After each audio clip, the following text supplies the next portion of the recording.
মালদা উত্তরে ফের জয়ী খগেন মুর্মু। মালদা উত্তর লোকসভা কেন্দ্রে ফের জয়ী বিজেপি প্রার্থী খগেন মুর্মু। ভোটে জেতার পর সাংবাদিকদের মুখোমুখি হন তিনি। খগেন মুর্মু বলেন, এই জয় মানুষের জয়, দলীয় কর্মীদের জয়, উত্তর মালদার মানুষের জয়, দলের জয়। উন্নয়নের প্রসঙ্গে সাংবাদিকদের তোলা প্রশ্নের পরিপ্রেক্ষিতে তিনি নদী ভাঙ্গন সমস্যা রোধ, চিকিৎসার জন্য এইমস এর আদলে হাসপাতাল, মালদা এয়ারপোর্ট সহ অন্যান্য বিষয়গুলো উল্লেখ করেন। বিস্তারিত জানতে ভিডিও প্রতিবেদনটি দেখুন আমাদের চাচল। জয়ের কোনো কঠিন ছিল না। আমাদের মালদা উত্তরের সমস্ত আমাদের যে দেবতুল্য সমস্ত ভোটার, 14 লক্ষ মানুষ যারা ভোট দিয়েছেন, 18 লক্ষ মানুষ আমাদের দেবতুল্য ভোটার যারা ভোটের জন্য সবাই এই যে নির্বাচন চলাকালীন 1.5 মাস ধরে যেভাবে তারা বিভিন্ন রাজনৈতিক দলের মানুষের কথা তাদের শুনতে হয়েছে। আমাদের সমস্ত দেবতুল্য যারা আমাদের কার্যকর্তা আছেন, পদাধিকারী আছেন, আমাদের জেলার সভাপতি এখানে আছেন, যে আমাদের উজ্জ্বল দত্ত সহ আমাদের সমস্ত কার্যকর্তা, আমাদের রাজ্যের মাননীয় আমাদের প্রদেশ সভাপতি সহ আমাদের রাষ্ট্র সভাপতি এবং সবাই সকলে মিলে যেভাবে এখানে আমাকে ভারতীয় জনতা পার্টির পক্ষ থেকে আমাকে মালদা উত্তর লোকসভা কেন্দ্রের প্রার্থী হিসেবে মনোনীত করেছিলেন, সেই জন্য তাদের কাছে আমি খুবই কৃতজ্ঞ এবং সমস্ত মানুষের কাছে আমি কৃতজ্ঞ। 2019-এ যেভাবে আশীর্বাদ করেছিলেন ঠিক একইভাবে আমাকে আশীর্বাদ দিয়েছেন, আমি সেই জন্য কৃতজ্ঞতা।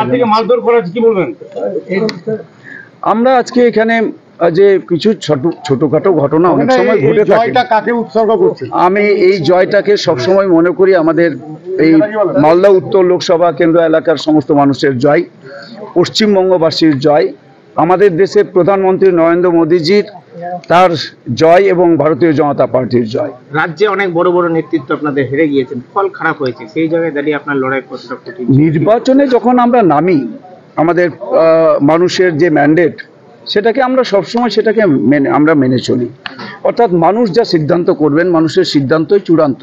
আমরা সেই জন্যেই যে কে কোথায় হারছেন, কে জিতছেন, সেটা আমাদের কাছে বড় প্রশ্ন না। আমাদের কাছে হচ্ছে এটাই একটা আমাদের যে আমরা কতটা কাজ করেছি, কতটা মানুষের পাশে থেকেছি, মানুষ কতটা আমাদের প্রতি ভালোবাসা তারা দেখিয়েছেন, কত আগ্রহ প্রকাশ করেছেন, সেটা আমরা আজকে এই নির্বাচনের ভেতর দিয়ে আমাদের কাছে এটা একটা যে শিক্ষণীয় বিষয়, যে আরো বেশি মানুষের কাছে আমাদের যাওয়া দরকার, আরো বেশি জনসংযোগ তৈরি। কোন কোন বিষয়ের উপর গুরুত্ব দেবেন আপনি এবার? নির্বাচনের সময়তে যে সমস্ত কথাগুলো মানুষের কাছে তুলে ধরা হয়েছে পার্টির পক্ষ থেকে, এবং আমি এই এলাকার বিগত দিনের একজন সাংসদ হিসেবে যে সমস্ত বিষয়গুলো মানুষের যে আগামী দিনের সমস্যা দূর করবার জন্য আমার পক্ষ থেকে যে সমস্ত তাদের সহযোগিতামূলক যে কাজগুলো করার কথা আমি বলেছি, যেমন গঙ্গা ভাঙন একটা সমস্যা, এটা বড় সমস্যা, রাজ্য সরকারের যদি সহযোগিতা থাকে অবশ্যই গঙ্গা ভাঙন রোধ হবে। আমার এখানে একটা এয়ারপোর্ট, এটা দীর্ঘদিনের চাহিদা এখানকার মানুষের এবং খুবই প্রয়োজন।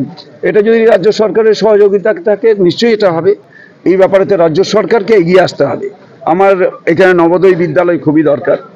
আমার এখানকার একটা চিকিৎসার জন্য এইমসের মতো একটা আমাদের বড় ধরনের চিকিৎসার সুবিধার জন্য একটা হাসপাতাল দরকার, ঠিক এইমসের আদলে হওয়া দরকার।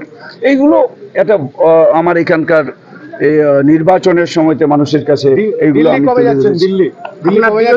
বলছিলেন 1.5 লক্ষ ভোটে জিতবে, এখনো দিল্লি যাওয়ার কোনো সিদ্ধান্ত হয়নি। তৃণমূল বলছিল 1.5 লক্ষ ভোটে জিতবে। আমি আজকে কাউকেও কটাক্ষ করতে চাই না, যে যারা ভোট দিয়েছেন তারাও হচ্ছে আমার ভোটার, তাদেরও আশীর্বাদ আমার আছে, আর যারা ভোট দেননি তাদের আমার আশীর্বাদ তো অবশ্যই আছে। আমি সেই জন্য কাউকে কটাক্ষ করতে চাইছি না। আমরা আজকে এই যে একটা জয়, এটা মানুষের জয়, ঠিক আছে। আমাদের সেই জন্যই যারা আমাকে কিছু হয়তো কটু কথা বলেছেন, কটাক্ষ করেছেন, তাদেরকে ধন্যবাদ জানাচ্ছি। তাদের এটাই মনে হয়েছে, সেটাই তাদের মনে হয়েছে এইভাবেই যে একজন বিরোধী একজন প্রার্থীকে এভাবে বলা দরকার। আমি ঠিক সেইভাবে আমি কাউকে কোনো রকমভাবে তার প্রতি আমার কোনো ক্ষোভ নাই, দুঃখ নাই। আমার তার প্রতি কোনো রাগ নয়। জয়টা কি প্রত্যাশিতই ছিল আপনার? অবশ্যই অবশ্যই প্রত্যাশিত ছিল।